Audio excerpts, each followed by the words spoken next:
that he has requested that I read out. And I have said that I will, and I feel that I must honour that commitment. No, I don't get a say in this. Well, if you just give me a moment just to read his statement, and you'll have the right Right to reply. the right response once it's done. So these are Jeff's words. Contrary to Nathaniel's statement in episode 1 of Passive Aggressive Film Reviews, we did not part due to the fact that I was a boring conversationist and was a camp little man. We in fact parted because I refused Nathaniel's request that I ram things up his urethra. What do you make of that? That's an interesting take on things that he's got there, isn't it? Well, he seemed pretty convincing to me, and I've never heard the like of it. I didn't even know such a thing was possible. Maybe it is, maybe it isn't. I don't think that's a topic for debate on the agenda today, is it? They're sticking things up our urethra. It wasn't planned, but Jeff asked me to make the statement, and that's all I've done. Well, I hate to be kind of all staid and dour about it, but let's just say no further comment. Okay, let's move on. A little bit of housekeeping. Back to episode 1. You know what we forgot to do? Go on. We forgot to give a rating for Dirty Harry. Oh, we did indeed, you're absolutely right. Didn't we? Yeah. So I think we need to address that now. Short and sharp. Your rating, Dirty Harry. 5 out of 10. 5 out of 10. 9 out of 10 for myself. There we go. That'll save any further complaints. Yeah, I've had a great week myself this week, Richard. Okay, what have you been up to? I attended the Happy Rainbow Peach Festival. Ah. Now in its 5th year. It's held at Toxteth in Liverpool. Okay. It's very much akin to the Glastonbury Festival, but in my opinion, it's a far better version. You'd be tough pressed to be any worse. I kind of expected that reaction. Okay. But the reason that I find it a far better version is it's more in line with the old picture, if you will, the 60s festivals. You've got like the hippie culture, you've got women walking around with flowers in their hair, you've kind of got the flares and the peace and love going on. It's a true harking back to the 60s festivals, and it sounds absolutely monstrous. Well, it would do to you, wouldn't it? But I particularly enjoyed it. It's like Glastonbury without the commercialism. You've got fabulous music there.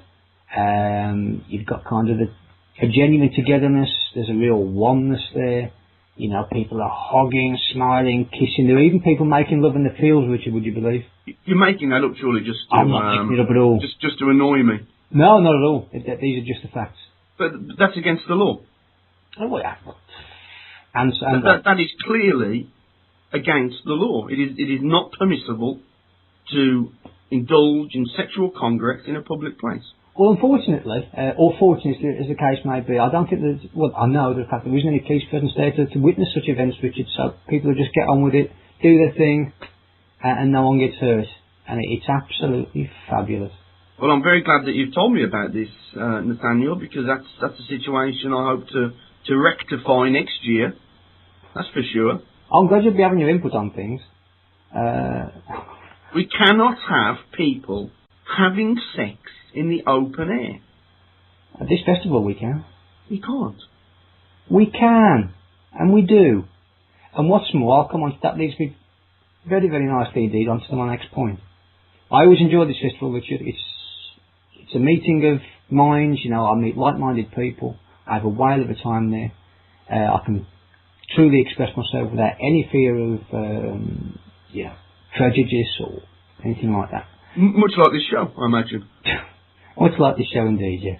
But what made this festival even more special for me this year was, and that's quite a bold statement to make, especially what we've just said about our friend Jeff there. But I was actually involved in my first ever menage a trois. Oh, good Lord. Were you ramming things up your own urethra? No, I wasn't. No, I'll get Alan and Dave to do that for me.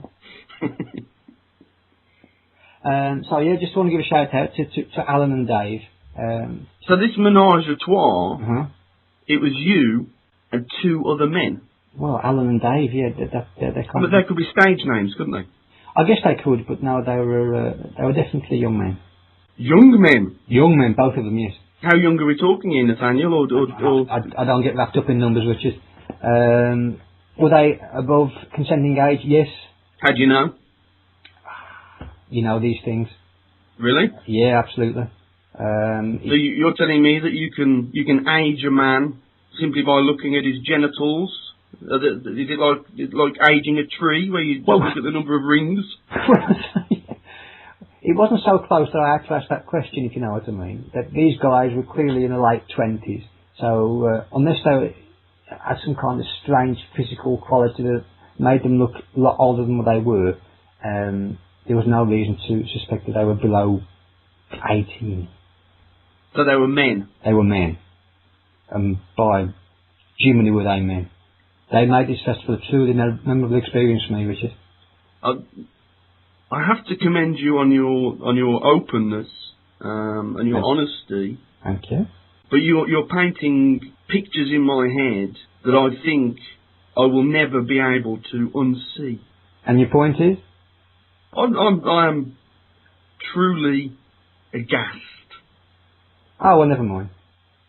I find you and your lifestyle to be a sickening thing.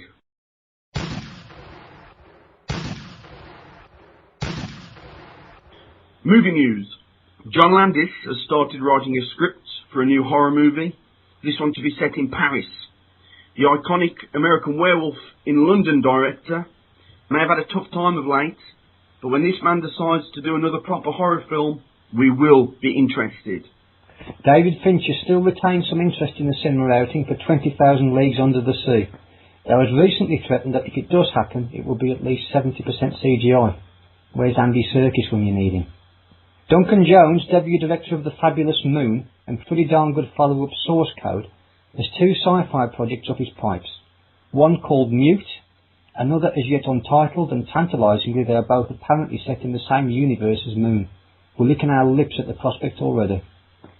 Talking of things lunar, a man whose trajectory is well and truly skyward at the moment, Fast 5 director Justin Lin, is already penned in for a 6th instalment of the Petrolhead franchise, and is also in talks to dust off the Terminator franchise once more, this time featuring Schwarzenegger in a prominent role. We can only assume this to be some hideous franchise mashup along the lines of Alien versus Predator, Terminator versus Cocoon, perhaps?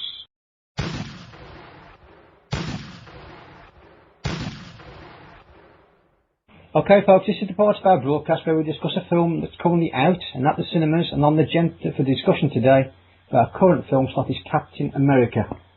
A very brief outline. Captain America is very obviously a superhero movie. Quite a simple plot in essence. A gentleman by the name of Steve Rogers, who is a young, skinny young lad, applies for military service but is deemed unfit and unworthy, and so accepts an offer for a top-secret research project that turns him into Captain America, defender of the American ideals. You been to see this, Richard? I have indeed, yeah. Saw it 4 or 5 days ago while I was in Inverness. Yeah. What do you think? I thought it was okay. Okay. I didn't love it. I didn't particularly hate it either. Yeah. I quite liked some of the design of it. I thought it looked pretty good. I didn't really like the fact that Chris Evans' head, the guy that plays Steve Rogers, Chris Evans, the actor, I didn't really like the fact that his head, for the first half an hour or so, had been kind of superimposed onto the body of another man. Oh, really? Goodness me. That looked pretty peculiar to me. It was all out of proportion. Okay. Because, of course, it was his head, and his actual body is the body that you see the rest of the movie once he's been transformed.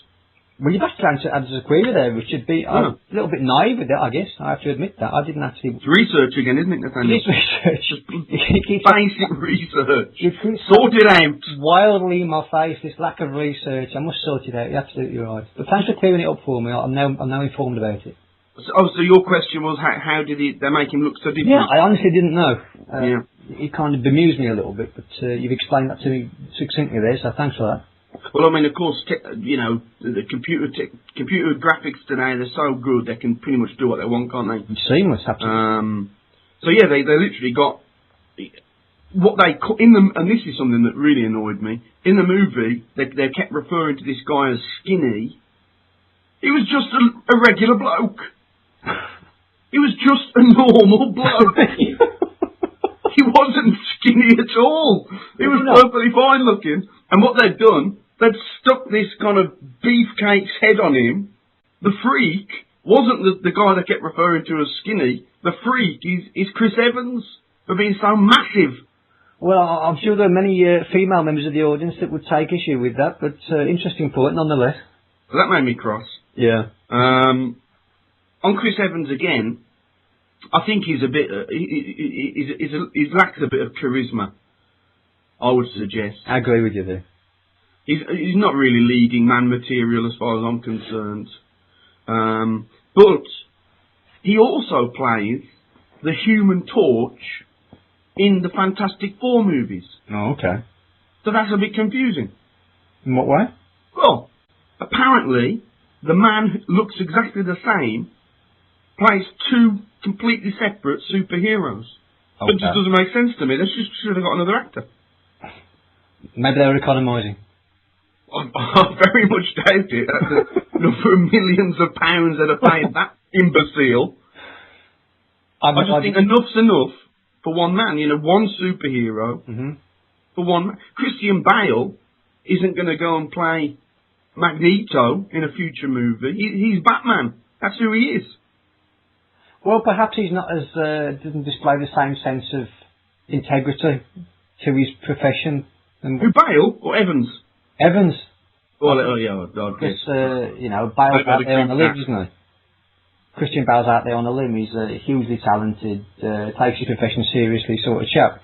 Maybe Mr. Evans is not quite as motivated by the need to perform the perfect role, the perfect character. Maybe he just likes to get paid lots and lots of money. I suspect that there is much wisdom to your words there, Nathaniel. Oh, thank you very much. A compliment from Mr. Shittlebob. I'll take that. Well, I get the feeling that Evans is just in it for the money. He has no apparent passion for what he does, because at times he says his lines literally as if someone's holding them up off camera. Very true. He hasn't learnt them. He can't be bothered to learn them. He's very, very poor. But on to other things. I absolutely hated the patriotic nature of the title character. Okay. I detest people who display unwarranted patriotism. You're not a stupid man, Richard. You must be aware of the contradictions that you're making for yourself there. In what regard? Well, if I can just take your memory back, about 10 minutes? Mm-hmm. You're talking about feeling superior to the Scots, a sense of you felt the red English blood flowing through your veins. Right. And what's your point? Well, my point is that certain people do feel patriotic. And they're allowed to do that. And just because it's a different country other than England doesn't make it any less worthwhile or any less meaningful, does it? Doesn't make it any less... Let me just think. Yes, it does. Yes, it does. Oh, right, yes, okay.